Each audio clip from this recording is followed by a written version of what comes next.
Go,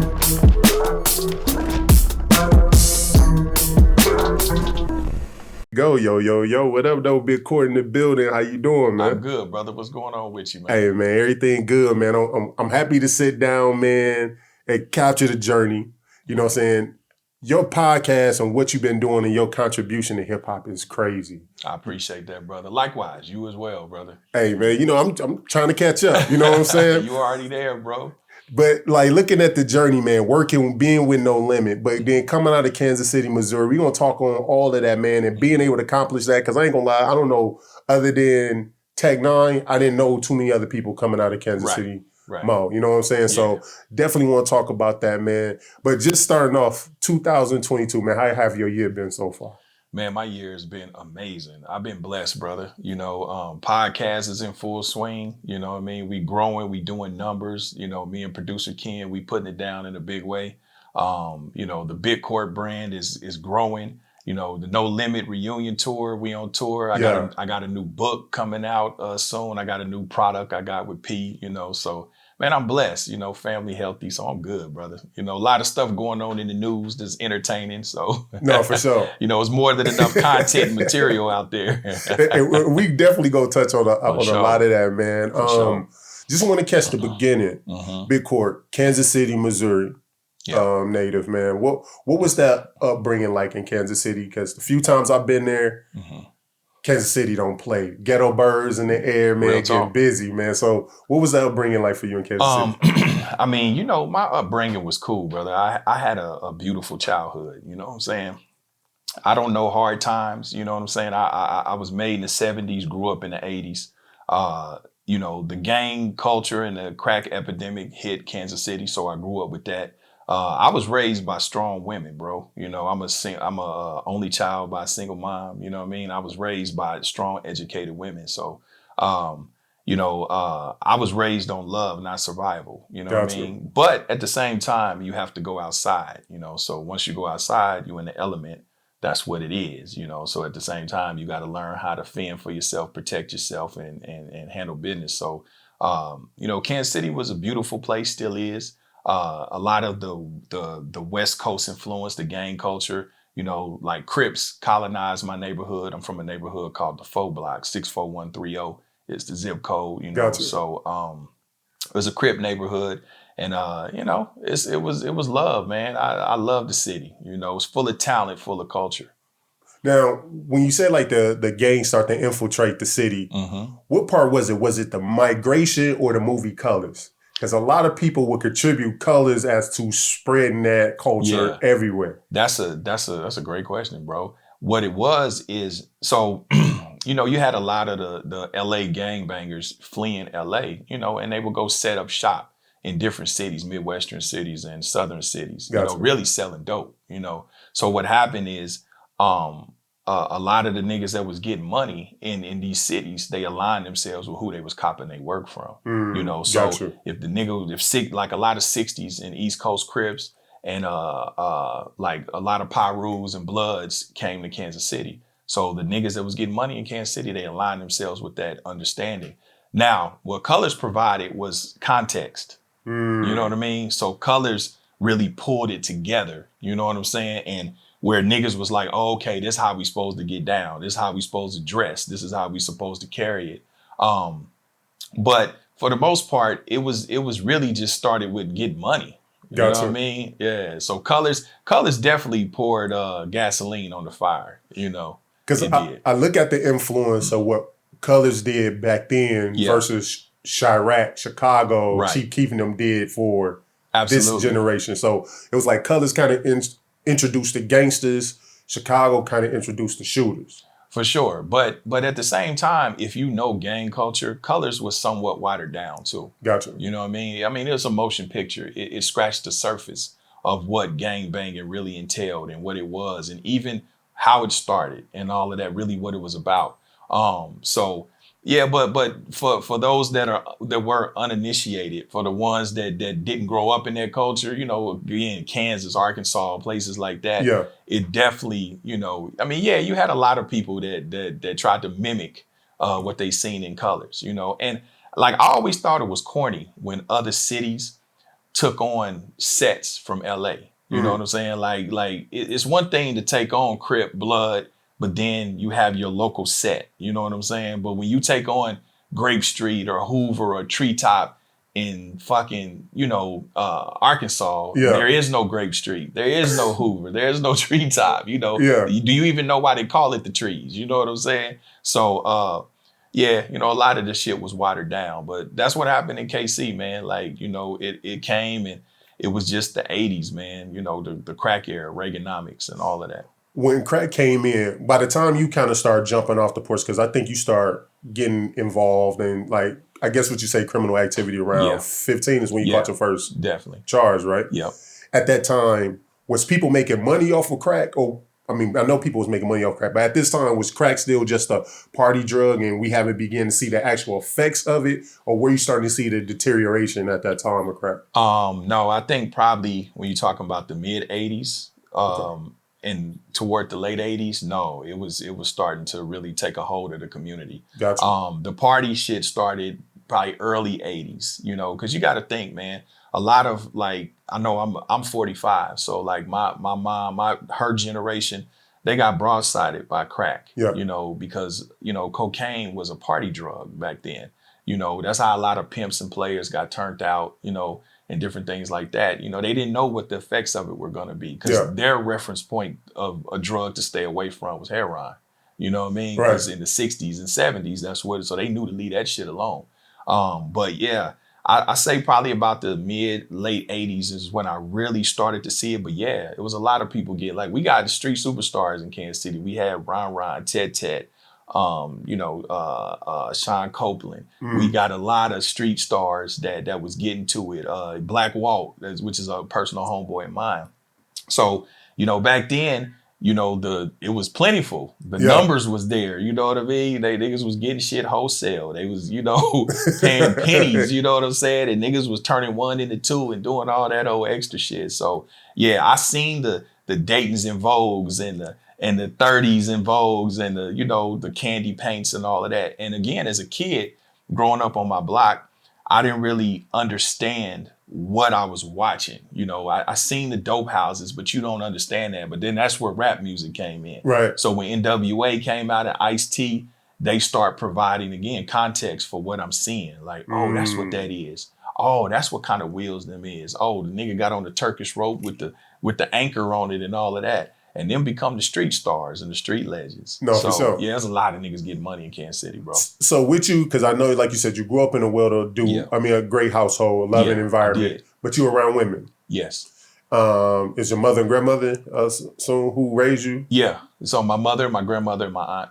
Okay. Yeah. And so, of course, we know, and then you had somewhat of a relationship with your pops. You weren't completely absent. Yeah. My father wasn't estranged. Yeah. He just wasn't in there consistently. But he wasn't even far. He was walking distance, 10 minutes. Oh, damn. Yeah. So what enticed you to jump off into the streets? Was it the almost feeling that although your father was around, he wasn't around? Was it the abandonment, or was it the enticement of seeing people getting money? Like, which one pulled you out there the most? Honestly, initially, to be honest with you, like I always say, bro, being a follower, but not necessarily a follower of an individual following a destructive culture. It was cool to be thugging. It was cool to be, just doing the wrong thing. And the more you push that line, the cooler you were, the more you accepted. That was part of it. Me and my crew, I grew up on 42nd and Chestnut. Thing about it is all of us come from good households. We didn't have to be doing what we were doing. None of it, we wasn't struggling. You know what I'm saying? We wasn't in poverty. I don't know poverty, to be very honest with you. It was really for the adventure initially as when we were kids, you know what I'm saying? And then too, because of the type of crimes we committed, which we end up robbing a gun store and different things like that and robbing people, all of that. That was because the environment became very hostile, and really, to be very honest with you, it's like once I look back on it, now that I'm older, I'm grown, I'm able to see things, they say hindsight's 20/20. You're afraid, to be very honest with you. You start seeing your homeboys getting robbed. you know, homeboys is getting killed and different things like that. And you're watching all of this going in your environment. So you become afraid whether you want to say it or not.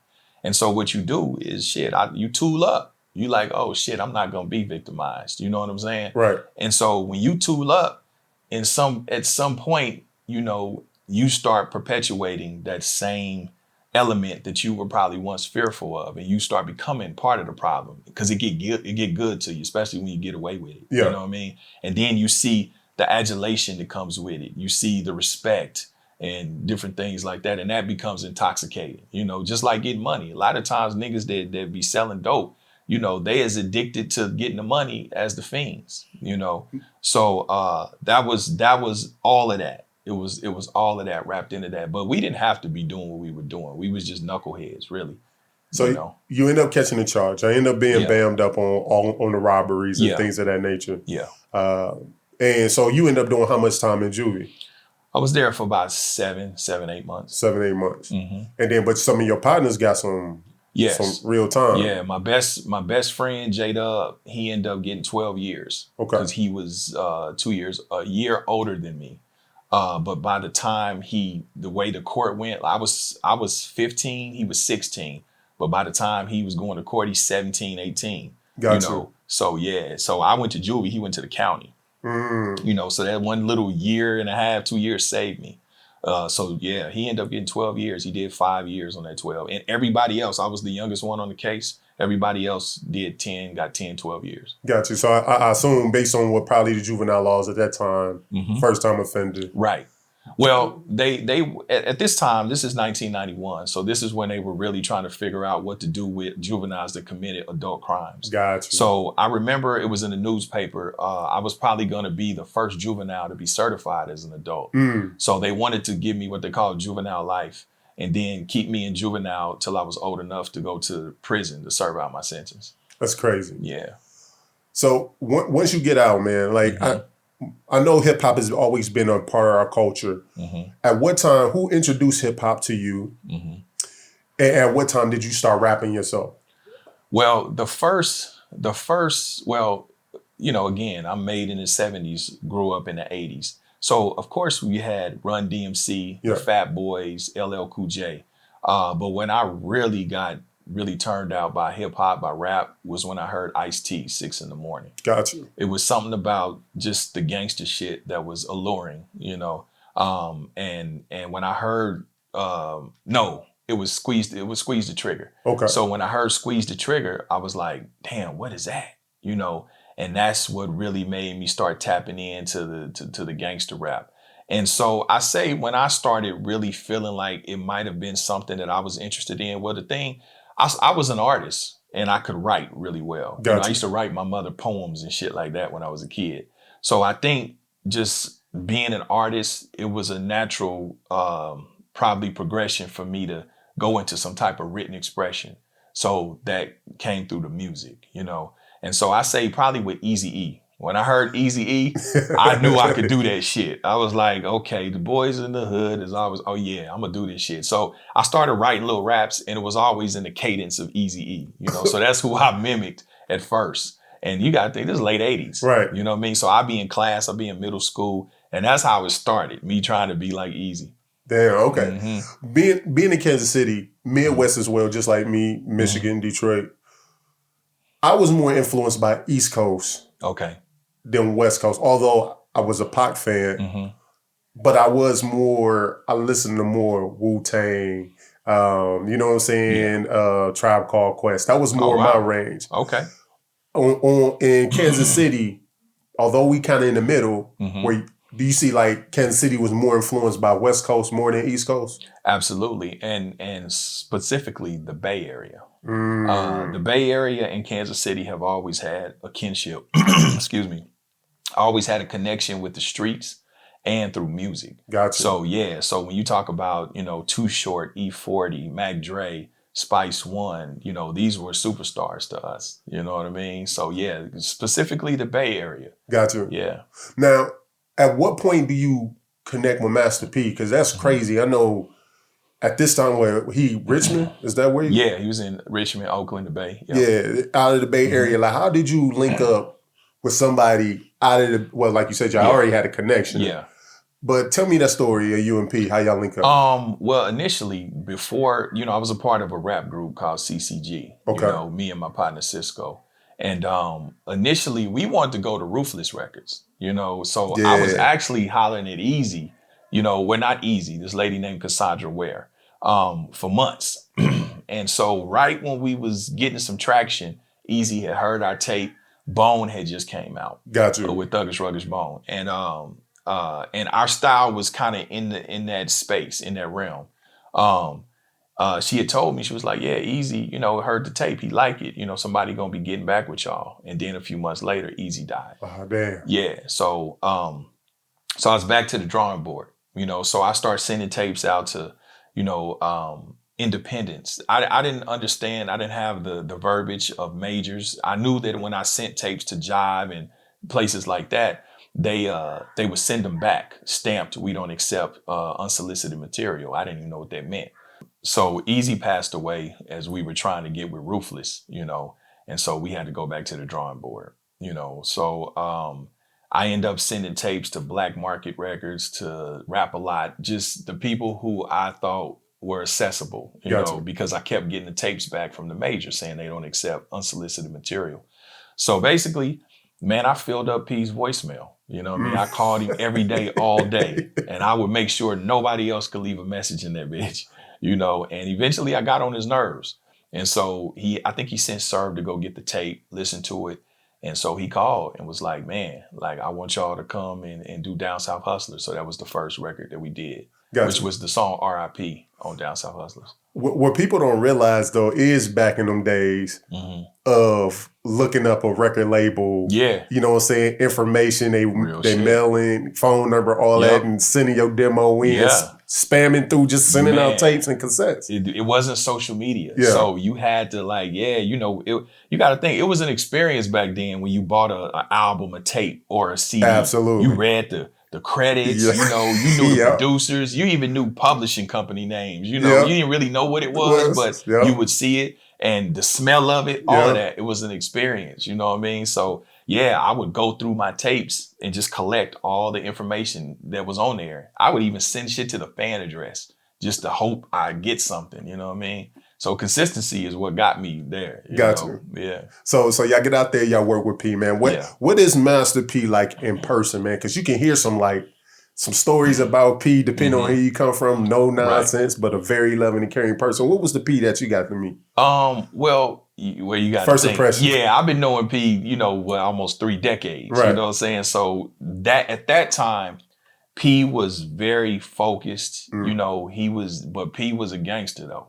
You know what I'm saying? P was a gangster back then. Like, first time we met him, that's why we hit it off, because he was like us. You know what I mean? First time I met P, he always wore 2 pair of shorts and he had a Glock in each pocket. You know what I mean? And that's where I learned how to comport myself, in business. The thing about it with P's strength is he's able to he's bilingual. He's able to operate in both worlds, so he can go to the projects and communicate and blend in. And then he can also go to the boardroom and hold court and command respect and get shit done, So he's able to master both worlds. So he that's what he was good at, because he would pop out with us. He was just a nigga, he was just a gangster. Yeah. But then he was able to go to Priority and go to these radio stations and actually, communicate and understand business and do business. Now, when you linked with P, was that before Priority or he already did the Priority? It was right at Priority. Like when I linked with P is right when 99 Ways to Die came out and the first TRU album and I'm About It just kind of came out. Got you. Now, can you explain what P did that was so transcending? I guess he kind of copied the Michael Jackson format when he approached Priority, if I heard that. Like, no. How did that 80-20 split? Yeah, no. Okay. No. Well, what happened was he hired Michael Jackson's lawyer. Got you. And so Michael Jackson's lawyer told him that if you want a deal better than what Michael Jackson got, which I think Michael Jackson might have been getting, I don't want to mess the number up, but it might have been $1.25 a record or something like that. He said the only thing you're going to be able to do to get a better deal is get a distribution deal.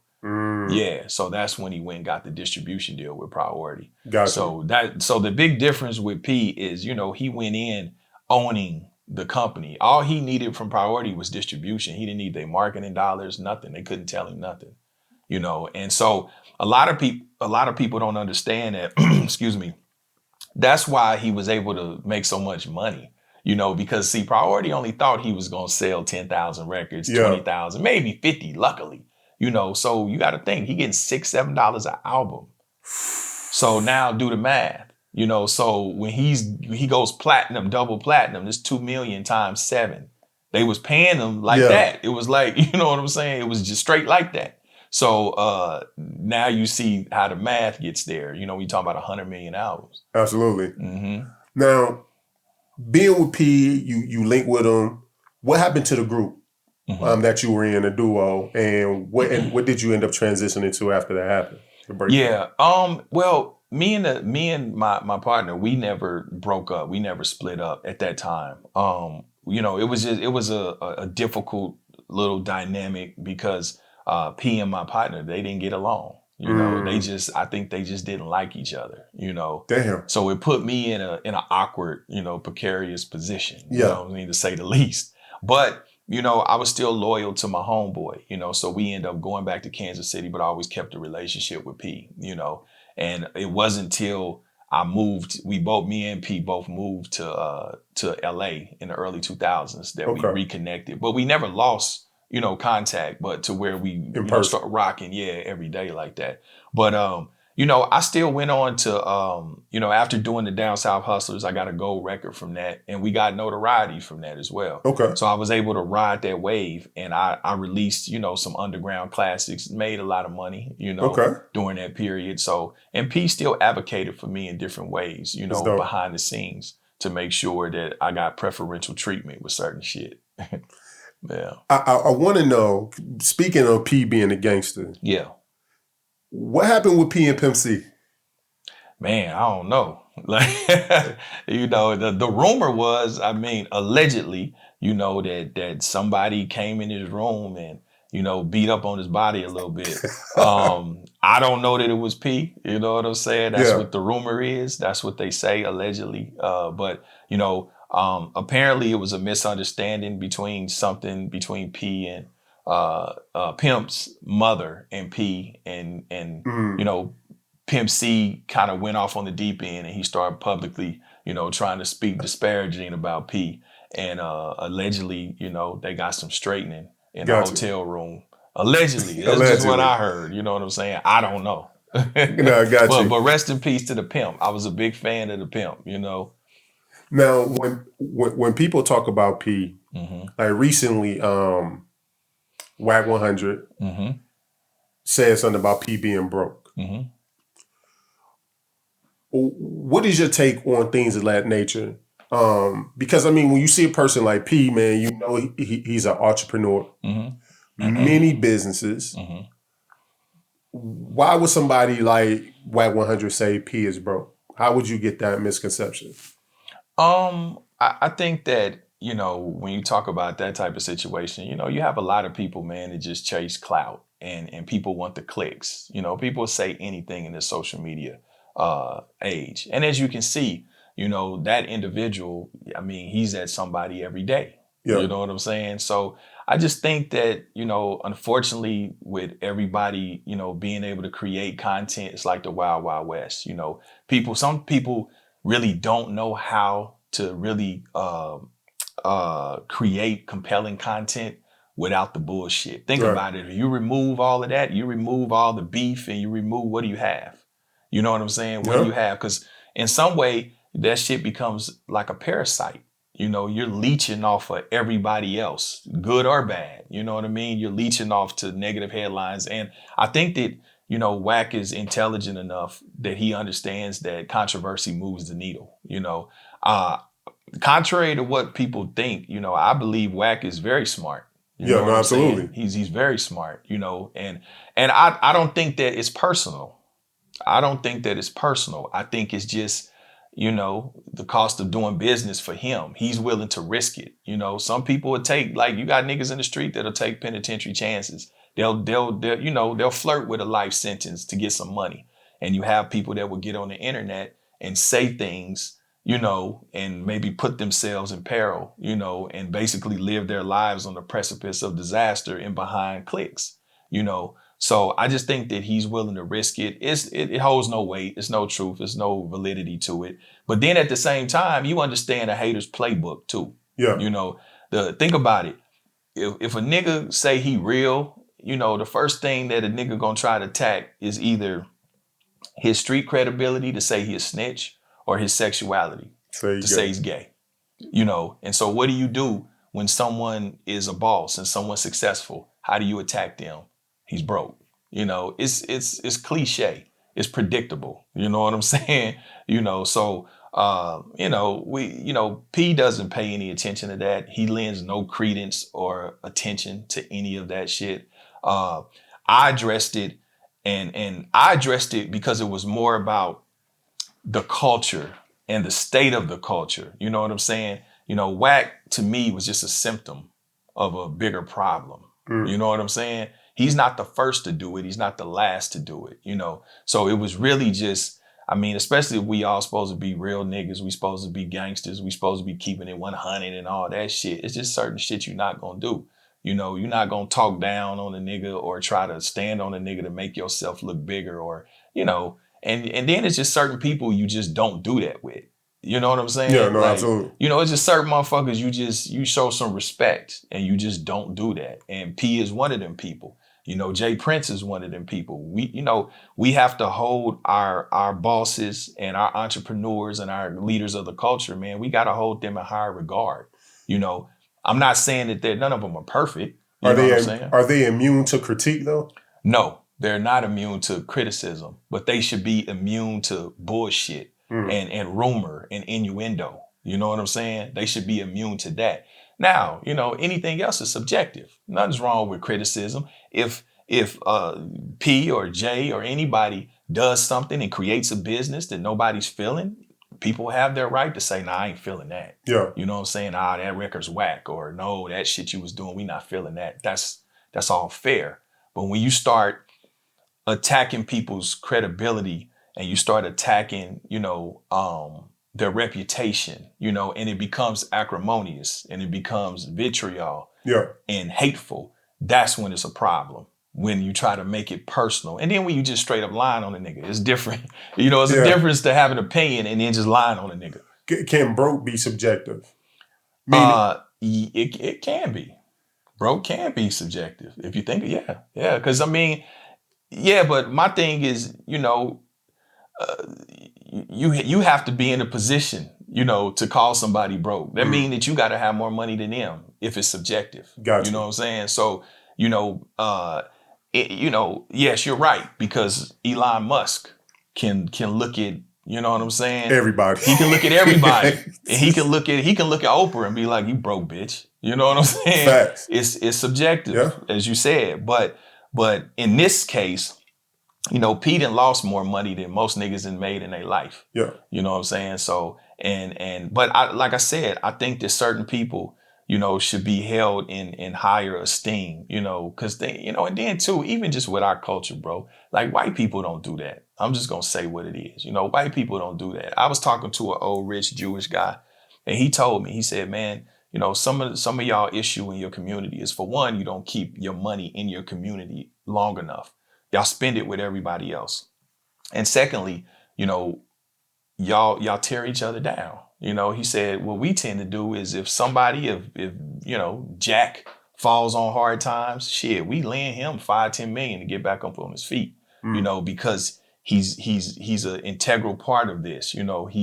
He can be helpful with what we got going on. He still has value, but with us, we love to tear each other down. You know what I'm saying? Rather real or imagined. I kind of look at that like, I think as Black people, sometimes we may be too hard on ourselves. Mm-hmm. And I said this in an interview before. I'm 37. Mm-hmm. I'm one generation from Jim Crow. Right. So my mom never went to an integrated high school. Real. In Louisiana. Mm-hmm. I'm about 2, maybe 3 generations from slavery. Yep. But in a short amount of time, You're talking about a group of people snatched from the land. 400 years gave other people free labor. Imagine if black people, we have 400 years of free labor where we would be. Absolutely. You let go, you quote unquote freed with no assets, no ownership. And here it is 3 generations later, how many millionaires, how many billionaires we're starting to see of our own. And I think majority of black people, if you realize we do support each other. Right. I think maybe we're getting tricked to thinking that to only focus on the ones who don't support. Yeah. That there's some truth in that. There's some truth in that. But what happens is the loudspeaker gets put on the negativity. Facts. You see what I'm saying? So think about it. If Lil Buddy had said, you know, oh man, I think P is one of the greatest entrepreneurs, you know, to do this, man. Salute to him. Complex wouldn't have picked up on that. Hip-Hop DX wouldn't have picked up on that. Not at all. You know what I'm saying? They wouldn't have put a loudspeaker to say, oh man, this is another black man big up in another man.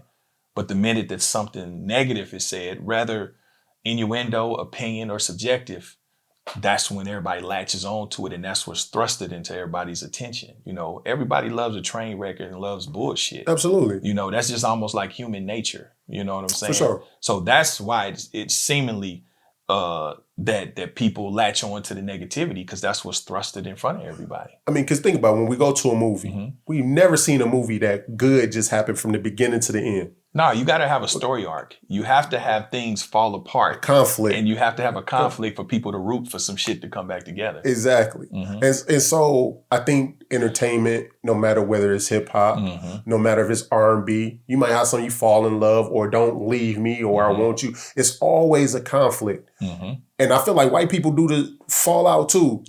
Because I mean, think about it. When you used to go when you check out at Walmart, you see all they tabloids. Yeah. This is all the I done caught such as Tom Cruise cheating with. Yeah. You know, they do it too. I just think we know what's going on in our household. Yeah. So we see it, but we also kind of fight in the street for everybody else to see. Exactly. But it's I don't know, man. It's different. I think it's one thing. I get what you're saying. It's one thing for a tabloid to put some salacious shit out there. You know what I'm saying? It's another thing for someone to attack your, you know, because you got to think, if you're a businessman, you know, what could hurt you doing business and moving forward? People thinking that you fucked up. Yeah, that's real. You see what I'm saying? So that's a direct attack on your business and on your livelihood and in essence, your life.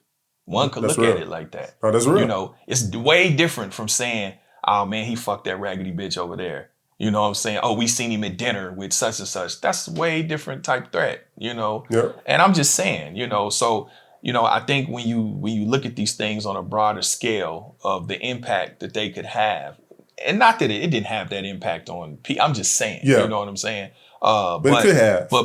But people have to be mindful of what they're saying if they have a platform and a voice. I try to be very responsible with what you know, we all can be influencers. You're an influencer, so am I. Right. So is dude, you know, but what are you influencing people to do? You know what I mean? Are you pushing the culture forward? You know, and the thing is I think dude could really, it's some things about him, I hate to say it, but I just got to be 100. There's some things about him that he say I agree with. And that, so he's got qualities that I like and I can appreciate. But then it's like he'll undo it with the bullshit. And it's like, dude, you could be so much more helpful and you could be so much more valuable to the culture if you know, just kind of transcended the dumb shit, you know, and then not even given the fact that, you know, you're too old for that. You know, I just can't sit up and be, you know, even though, I mean, you asked me a question, but I can't sit up and I'm not even throwing dude under the bus. Right. You know what I'm saying? But I just can't sit up and gossip about other niggas and what they got, what they don't have, what they doing and all of that. That's just not my, you know, I don't see the win in that, you know? And yeah. Do you think it's gossiping anytime you sit down and talk about anybody else's business on a platform, even though it may not even be nefarious? Yeah. But the moment you talk about somebody else's situation that's not your own as just a topic on a platform, is that not gossiping? Is that what media does, I guess? I think it depends. It's a you toe the line. You know, you toe the line. I think once it starts, like I say, don't get me wrong. Everybody's not going to like everything. Right. You know, and we understand this being in a public forum. We understand that we set ourselves up to be both praised and ridiculed, you know, that come with it. But like I said, when it becomes malicious, you know what I'm saying, and acrimonious, and it's like you said, it's nefarious, you know, and hateful. That's when the problem comes, you know. Yeah, you can talk about I get it, but you know, we know when the line is you know, been stepped over. Do you think we are in a period of toxic media? Absolutely. Hell yeah, because it's the wild, wild west. You know, because the bullshit moves the needle. You know, think about you got a platform, I have a platform. If I wanted to lean into bullshit, you know, if I wanted to just lean into all the gossip and I wanted to be funking with, like me and you, we here doing this, right? I could pack up, go to, you know, tell you in your face, man, you a cool ass nigga, man. I love what you doing. To go get on my platform, say, man, that bitch ass nigga, woo, woo, woo. You know what I'm saying? Now that, of course, you got to respond. And so people going, you know, but if I go on my platform and say, man, I really enjoyed myself down there, man, y'all go subscribe to dude is a beautiful dude, beautiful spirit, man. And I'm like, yeah, you know what I'm saying? But if I say something negative, that's just, you know, think about it. Even with reality TV, you know, them people, these networks have created monsters. Absolutely. They incentivize these people. The more toxic that they can be, and the more dysfunctional that they can be, you know, all the shit, the bad behavior, that incentivizes them to come back for a second season. They know they're gonna get a raise. They know they're gonna be asked to come back. You know what I'm saying? So yeah, man. And then people are irresponsible. People don't care about the truth. That's the other part of it too. People don't care about the truth. I hear Charlamagne say that all the time. Why tell the truth when a lie is more entertaining? That's what it is. You know what I'm saying? And this is where integrity comes in. You know, there's little integrity.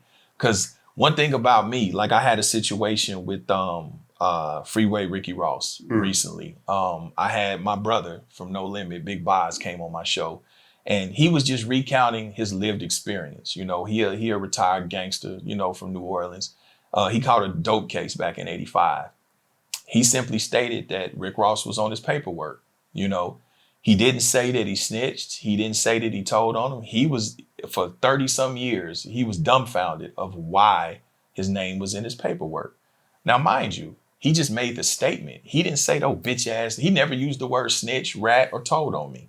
He just said, yeah, man, I know the nigga that told on me. I think he was the middleman between me and Rick Ross, but I never met dude. I never met him, never did business with him. And I always wondered why the hell they got his name in my paperwork and why they got him saying stuff and we never even met. You know, now that was just a fact, you know, but me being responsible with my platform, I could have went Vlad with that shit. I could have straight up said, Boz says, you know, Ricky Ross is the biggest rat to ever. He never said that. I literally kept it to the facts. He said he caught a case in '85 and doesn't understand why Ricky Ross was in his paperwork because he never met him. That was what he said. That was the fact. But I could have really, you know. Yeah, but like you said earlier, there's certain words right now that's triggers. Right, triggers. Gay or rat. Right.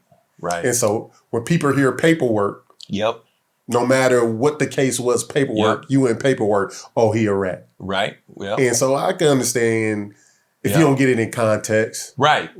And that's why I provided the context just to the fact, you know, and even himself. So, because if he wanted to call him a rat, he would have called him one.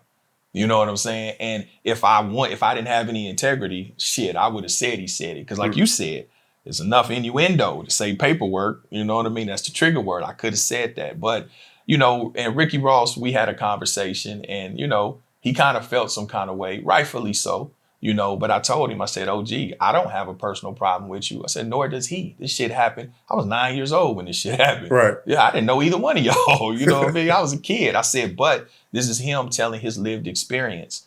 And y'all some old gangster niggas whose paths cross and it is what it is. He ain't even mad. You know, I said, but I understand. But, you know, But even me having the integrity and the respect to even have a conversation with him to say, hey, OG, it wasn't like that. I could have fucked over you, but I didn't, because that's not my intent. You know what I'm saying? Absolutely. So, yeah. Speaking of like, some black media, we look at TMZ. TMZ just dropped a new segment, or would you call it a segment? No, it's a show. It's 30 minutes. It's so the TMZ Hip-Hop. Yeah, TMZ Hip-Hop. How do you feel about that? As far as that program, you being involved with that, man. Yeah. Tell us a little bit about that. Yeah, man. Salute to TMZ, man. I appreciate them for extending the opportunity for me to do that. I have signed on as one of the co-hosts of TMZ Hip-Hop. They kind of have me on a standby basis where they call me in for certain segments, certain subjects. Gotcha. The team that they picked, man, I was there. I did the chemistry test with all them, with DJ Head and all of them. Shout out to them. They're doing a phenomenal job. Hip hop is $1 billion industry. Everybody want to be a part of it. You know Absolutely. what I'm saying? And we'll see what that looks like. I mean, I've seen a couple episodes. It's definitely different than Holding Court podcast. You know what I'm saying? But I understand they're on network TV. Yeah. And I look forward to bringing my flair and bringing my my knowledge, wisdom, and understanding and authenticity to that platform and give it some of that. I think it's missing a little bit of that. When I first saw it, I ain't gonna lie, I kind of cringed just a little bit because it made me seem like, okay, you got TMZ, but now this is TMZ Black. Yeah. TMZ niggas. TMZ Black. TMZ niggas. I'm gonna be honest with you. It's not TMZ niggas till I get on there. Gotcha. I'm gonna be honest with you. Cause man, listen, I encompass, like I tell people with my show, man, I am the epitome. I'm walking, talking Black excellence and nigga shit rolled all up into one. Gotcha. You know what I'm saying? So yeah, it ain't TMZ niggas till I get on there. Because I think my biggest fear was, like you already said, Black people, we already got a lot of things we need to work on in-house. Yes. Media has already painted us a certain way already. For sure. And my biggest fear is creating TMZ Hip-Hop is another way to kind of single out Black people at their lowest. Like, oh, this rapper now go to jail, or this rapper then got shot, or this rapper then did this. It's that salaciousness I'm worried about. I haven't seen a lot of it. To be fair, I know that the premise of the show is based on trending topics in Gotcha. hip hop. So again, this is where we just said, you see, it's a revolving door. Yeah. So why are these things trending? Because people share in responsibility with the bullshit. That's true. Because of what they lend their attention to. You know what I mean? No, absolutely. So if the trending topic is a bunch of bullshit, well, shit, people made it that. So that's what that's what they're going to talk about. But I do know how to go deeper with some of the subject matter and explore it, past just the surface of the caption. You know what I'm saying? And dissect it and really get into what it is for the culture. So let's get into Holding Court, man. Your platform, crazy. Guest list, crazy, man. I just sat here like one day. One day, so I'm like, I'm going down your thing and I'm just writing out a vision board. Like, my hands got tired, man. Yeah. What's the premise of Holding Court? Like, kind of your mission statement, and then on top of that, who was like one of your favorite or most shocking interviews that you landed? Well, I created Holding Court podcast, bro. Like I said, I got the bug maybe about 5 years ago. Okay. P, Jay Tweezy, and Juggy, we had a show on Playboy Radio called Doing the Most. So that's where I first got introduced to doing radio / TV type stuff. And it was Jay Tweezy that kind of pointed out, that said, man, you kind of good at this. And I was like, really? And he was like, yeah, man, you kind of have a knack for this. So that's where the seed was planted, and then as we hit, the quarantine, I sat back and I was just watching, we in the house sitting down. I was forced to watch just whatever. So I was watching Drink Champs. I was watching Gangster Chronicles. I was watching Be High. I was watching all of these podcasts, and you know, I just felt like I had something to offer. And then on top of that, I would go live on social media and a lot of my followers would be like, man, you should do a podcast. You know, so me and my partner, producer Ken, you know, me and him would always have these long conversations about music. We would just be reminiscing and talking about music, just rap music, all kind of music, you know. And he was like, man, we should do something where we just talk about just, you know, the shit we grew up on and music now and just all of that. So it started as that.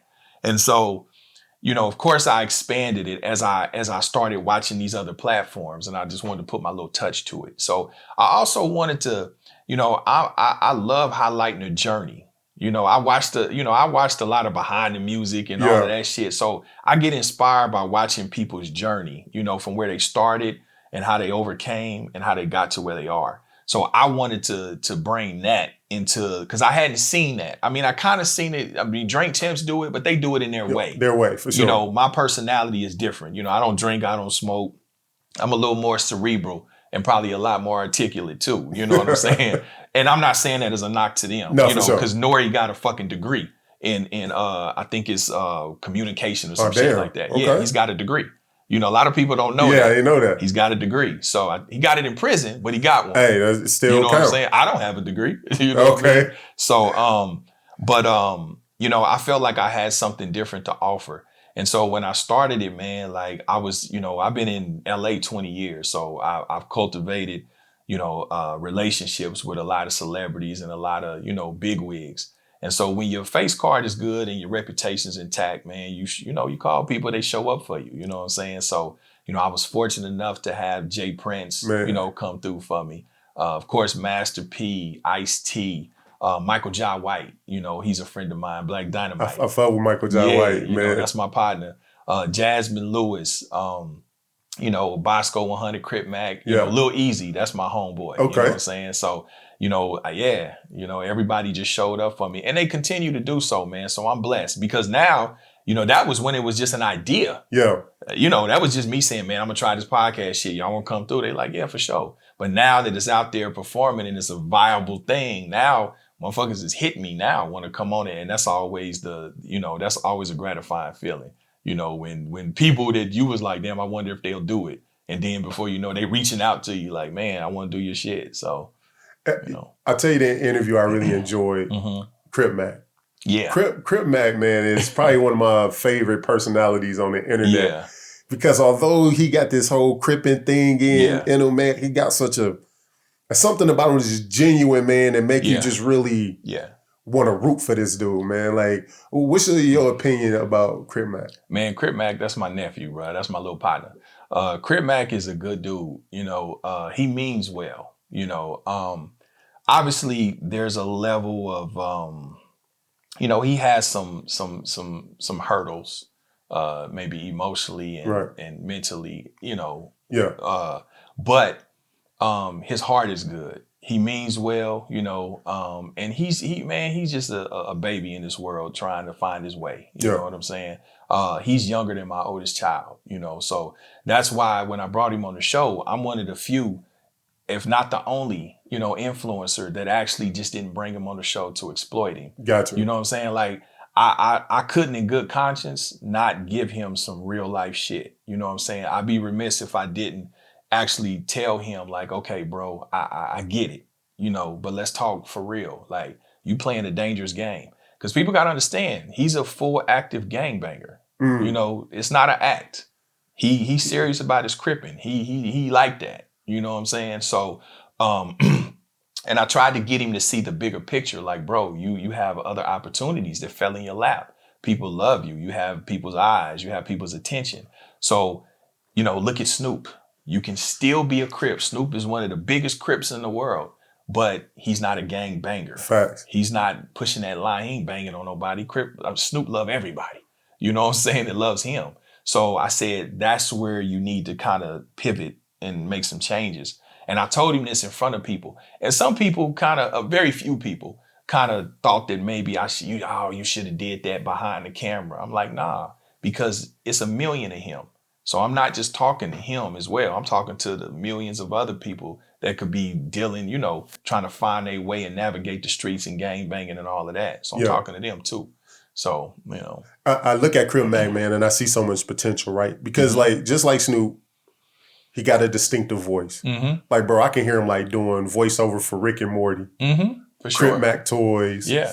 Like how they kind of use Mike Tyson and do a bunch of shit, bro. Like voiceover type of shit, man. I can see all of that for Crip Mac. Yeah. Like, just hopefully, man, he can, like you said, just transcend, can still rep what you rep, but bring it into a business structure in the business world. That's what I told him, because I said, man, you got Bloods and Pyrus that fuck with you.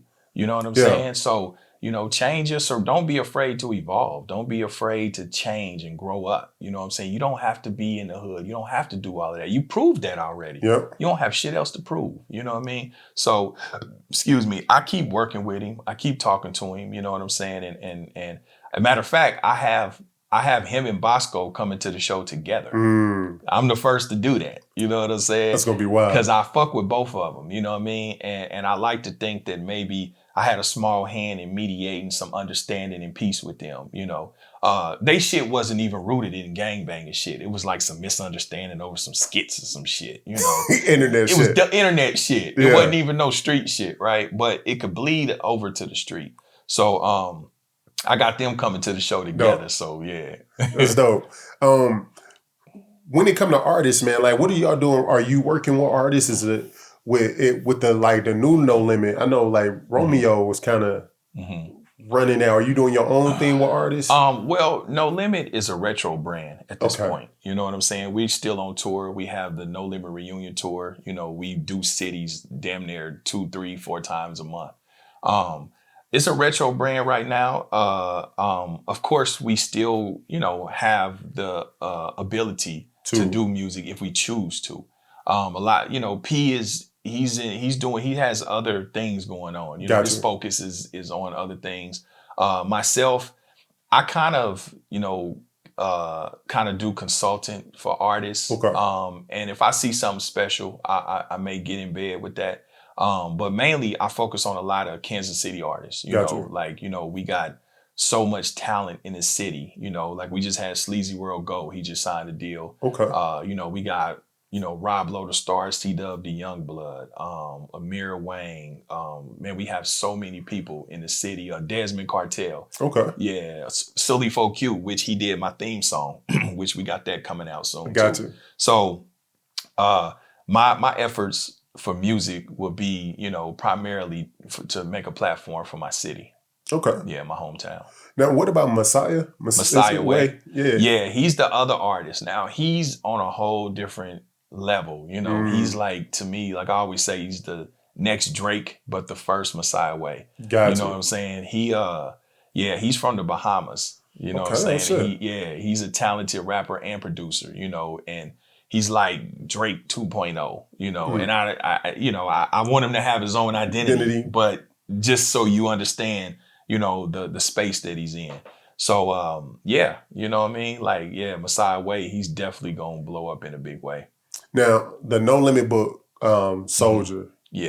Chronicles of a No Limit Soldier. Chronicles of a No Limit Soldier. Kind of talk about that book. Is it already out yet? No, it'll be out top of the summer. So we're probably looking at July.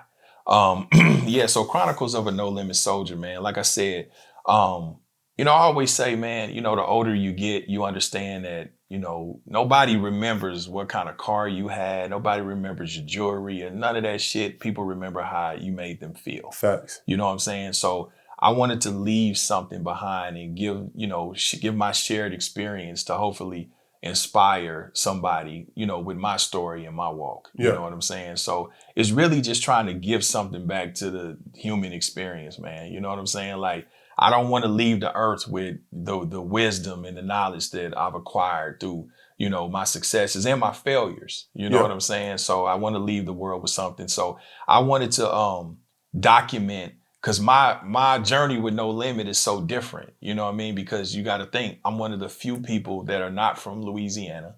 And not just that, you know, there's a lot of missing pieces to who I am. You know, some people know, some don't. Some remember Court Dog from the 90s. And then it's still people that's putting together that I'm Court Dog. You know, all the time I get people to say, damn, you court dog. Yeah. I always wondered what happened to you. You used to be skinny with the long braids. You know what I'm saying? So just to close all them gaps and pull it all together so people can understand, you know, what my journey has been, who I am. And then people learn something too. So, I got inspired by Jay Prince's book. The Science of Respect, you know. So I did it kind of in the same fashion that he did it, of giving my life experiences and then pulling it together with a lesson, you know, a life lesson. Ending with this, being that all that you've accomplished, all that you've overcame, and when it's all said and done, like, what do you think life is really about? What is the purpose of us being here? Man, shoot, that's a question for you, huh? I think that that may be individual specific. I think that everybody's purpose is different. You know what I'm saying? Everybody's purpose is different. I always tell people, man, you live life long enough, it'll teach you how to live. You know what I'm saying? You keep waking up. This thing called life is really not that complicated. I think humans complicate it. You know, if you love somebody, tell them that you love them. You know, if you've done something, apologize. You know what I'm saying? Yeah. You know, lead with grace and mercy. Understand that forgiveness is for you, you know, because you're going to need it. You know, I try to tell people, you know, be humble. Don't take such hard stances with people. You're in no position to condemn anyone. You know what I'm saying? Because you're going to need it. You're going to need grace, mercy, forgiveness, and all of that, because none of us are infallible. You know, we're all flawed. So, you know, I think that life is pretty much what you make it. Gotcha. You know, it's what it's to the individual. You have some people that were put on this earth to raise hell, you know, to bring chaos so that we can learn how to appreciate peace. Makes sense. Know what I'm saying? I told somebody this the other day. I said, in order to get energy, you need a negative and a positive charge. Yin and yang. Yep. So all negative, no energy, no motion. Exactly. All positive, no motion. Exactly. So see, that's funny that we say that. So I think that even within ourselves, you know, we all have two energies in us. Absolutely. We all have good and bad. But, you know, what determines what wins is which one you feed. You know, if you feed that bad person, that's who's gonna win. If you feed the positive, then that's gonna win. See, I understand everybody else's darkness because I understand my own. Right. You know what I'm saying? So, like I say, this life thing is not complicated. You know, you live life long enough, it'll teach you how to live. And that's why I tell a lot of the youngsters, you know, don't be afraid to evolve and change. Don't be afraid to take in new information, you know, because, you know, living is to grow. You know, you don't want to stay stagnant mentally and emotionally. You know what I'm saying? And success comes with that too.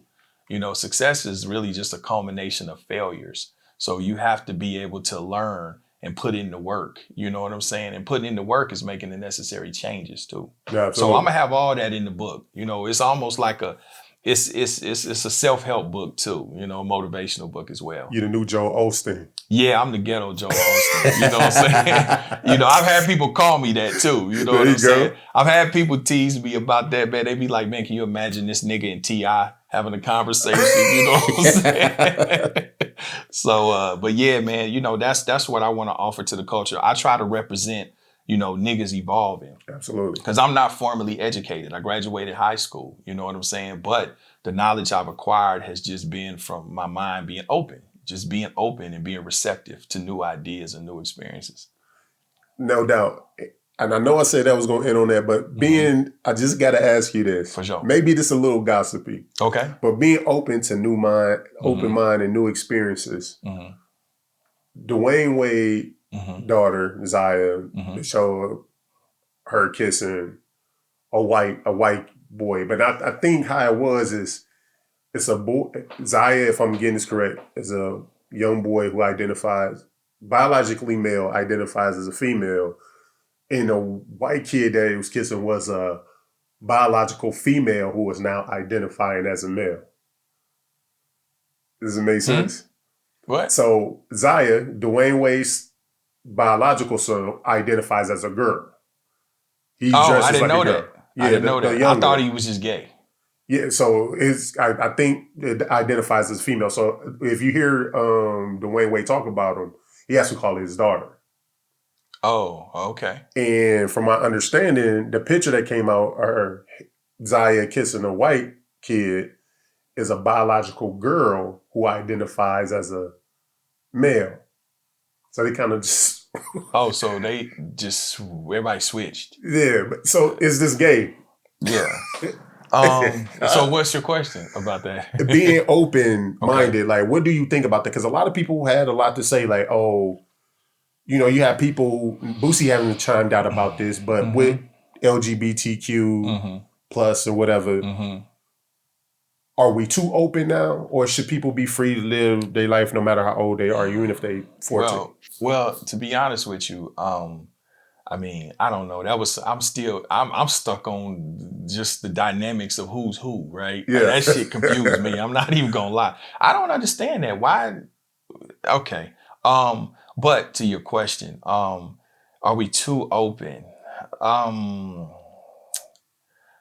don't know, bro. Because at the end of the day, you can't tell people how to live their lives and what choices to make. And you can't tell people how to raise their kids. So are we too open to what? To have an opinion? You know, are we too, I mean, because what can we do? What are we supposed to tell somebody else, how, you know, right or wrong for their kids? Now, when you start talking about, I think that there definitely has to be, my opinion, you know, no way in hell that I'm gonna let my child at such a young age just up and wake up and say, hey, I'm gay. At 10. You're too young to even really understand what that is.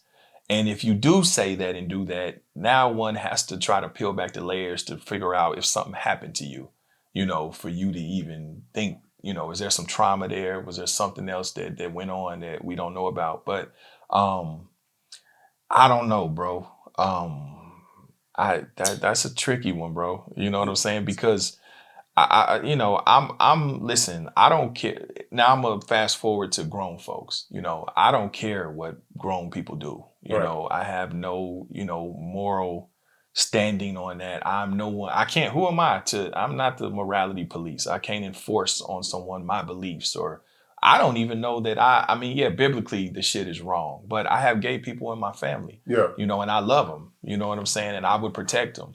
And what their choice is their choice. I respect people's mind. You know, I mind my business too, you know? No, absolutely. So, and then sometimes I wonder how come people are so vested in people's sex lives. I'm like, you know, that shit be funny to me sometimes. You know, when people, especially you supposed to be straight, but you worried about who's gay. It's like, why are you so worried about, you know, what they doing with their genitals? So, but I can't see people taking umbrage with, you know, this kid, you know, taking that route and it being so accepted by the parents at such a young age. I do see where, you know, it could be a little bit of opinion with that. No, and I agree. I think that's why the story, again, it's about protecting. Are you protecting the kid? Yeah. But you also want to support your kid. Yeah. And it's a balance. It's like, okay, I'm gonna let you experiment, but you're not old enough to just jump off yet. I'm gonna wait till you get a little bit older. Yeah, I mean, at the you know, listen, at the most when you're a kid, I mean, you know, when you're a little kid, I think most little kids are automatically asexual. Yeah. You know, but as you grow, you know, even some of us quicker than others, you know, automatically, okay, I like girls. You know, it's just a natural thing. Yeah. I don't know how much of homosexuality is a learned behavior, you know, and especially in this day and age of it being fashionable. You know what I'm saying? I don't know, but then I've talked to people who you know never had a reference point of any homosexuality, but as far as back as they can remember, they liked the same sex. So are they born gay? You know, is it, you know, I don't know, you know. I feel like homosexuality is probably just as common as straight. It's always been around. This is true since the beginning of the time. Yep. It's just more like another analogy, right hand versus left-handed people. It's way more right-handed people, but it's always been left-handed people. For sure. And so I think that's just kind of the nature of it. Yeah. People want to make based on religion or what they prescribe to, and America being a quote-unquote Christian society. Right. we demonize homosexuality because the quote unquote Bible says it's wrong. Right. But if you look throughout history, gay people has always been there. They have, for sure. And we know this to be true. But I think that's the only thing where I think that sometimes religion becomes ineffective is when they come to condemn. And to be honest with you, shoot, a lot of them sometimes the ones that talk the most shit and take the harshest stands, to me, be the ones that be struggling with some shit. Yeah. You know what I'm saying? Because you're too pressed. You're too vexed. You know what I'm saying? So now I'm looking at you like, man, what's really going on? You know what I'm saying? I agree. You know, something happened to you. You suppressing some shit because you really pressed about this, you know? So, like I said, man, my mama taught me to mind my business, you know, and I can have my personal opinion. And to be very honest with you, I don't have any hard personal opinions. Again, I have family that's gay. You know, I have a gay aunt, I have a gay sister, you know, I have a gay second cousin that's a man, you know, and listen, they grown. What them folk do is what they do. As long as they happy. For sure. Mm-hmm. Well, I tell you what, Big Court, man, I appreciate you sitting down with me. The podcast is crazy. Thank you, brother. You know what I'm saying? I'm looking forward to the book. Mm-hmm. And man, I gotta come out LA. I gotta come be a fly in the room, man. You gotta come get in front of the camera. See, people hear your voice, they need to see your face. You know what I'm saying? And you, man, listen, you're very good at this. You know, I love your content, brother. You know, you really put thought into it. You have some integrity. This is solid content. So, you know, man, you welcome to the show, bro. You know, like I said, we need more of us to balance it out. Yeah, you know man. What I'm saying? So keep doing your thing as well. Oh, and I gotta tell everybody, man, listen, be on the lookout for, you know, me and P, you know, he on his product game, right? Oh, yeah. So we got our new healthy supplement coming out, you know what I'm saying, called True Body Milk. Okay. You know, so yeah. Protein powder? It's a meal replacement. Sure. Protein drink. So that'll be out this year as well. So I'm excited about that. Hey, man, I'm definitely going to have to get some of that. Yeah, man. I got you, back bro. in there, I'm going to send you a couple cases, you know what I'm saying? Yeah, there we go. Yeah. Well, so Big Court, man, until we meet again. I appreciate you, my brother. Salute. Peace.